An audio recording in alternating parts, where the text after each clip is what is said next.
Hi there, my name is Matti Sulanto. I'm a photographer based in Helsinki, Finland.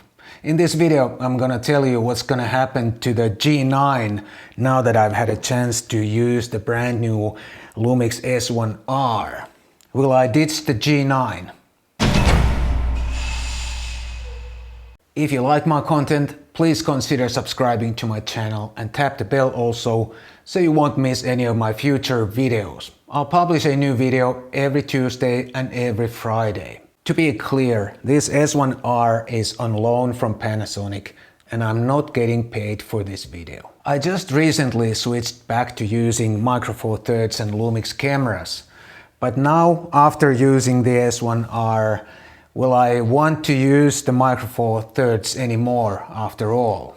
Let me first tell you why I went back to Micro Four Thirds and Lumix cameras. I started using mirrorless cameras almost right after they came out, and the very first mirrorless system camera that I used was the Lumix G1. I immediately fell in love with the EVF, even though back then it was a bit crude compared to what the best EVFs are today, like the one in this S1R. And the small size was also appealing. Since then, the Micro Four Thirds has become a complete system with a great third-party support. And I would say today it's the best mirrorless system when it comes to versatility. It's easy and relatively affordable to build a system around a Micro Four Thirds camera body. There is a really good selection of lenses and accessories, both native, original and from third-party manufacturers. But then there's the image quality penalty and no chance to make a decent bokeh. Well, I have used Micro Four Thirds cameras and lenses professionally for many years, for mostly editorial and corporate portraits. And never did a client tell me that my pictures are not detailed enough, and never did a client say that there's not enough background blur.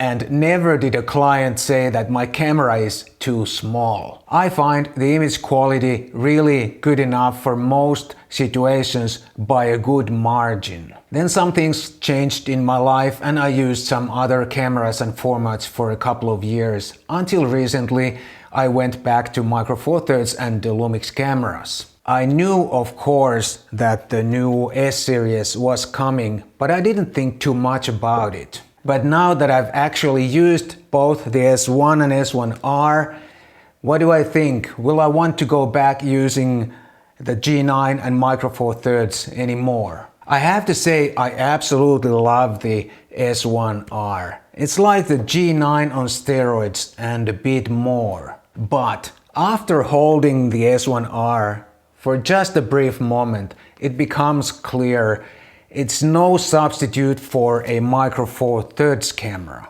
It's a different tool altogether. As a system, it's relatively young and limited, but the L-mount Alliance gives it a nice boost. We will see a good selection of relatively affordable lenses soon from Sigma.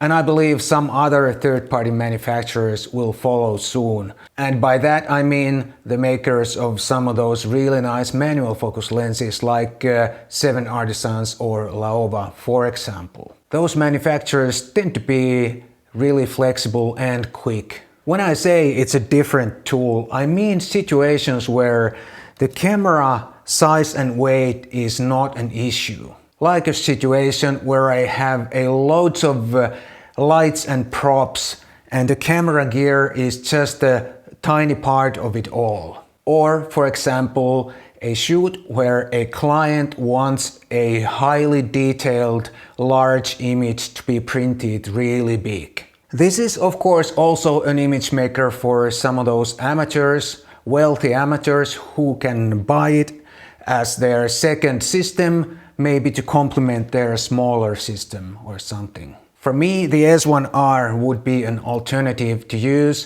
for some jobs and also for some personal work. Even though the Lumix full frame and Lumix Micro Four Thirds systems are not cross-compatible, I still see a benefit of using the same brand. The user experience is mostly similar and switching between the cameras is straightforward.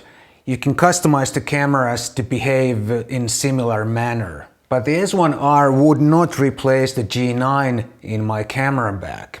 The G9 shines when I need a small camera, like when I'm traveling or doing street photography, for example. I also believe that Panasonic will keep on making Micro Four Thirds cameras. Micro Four Thirds is a complete system already, after all, and there's no danger that it will not become fully mature, like what has happened to the APS-C.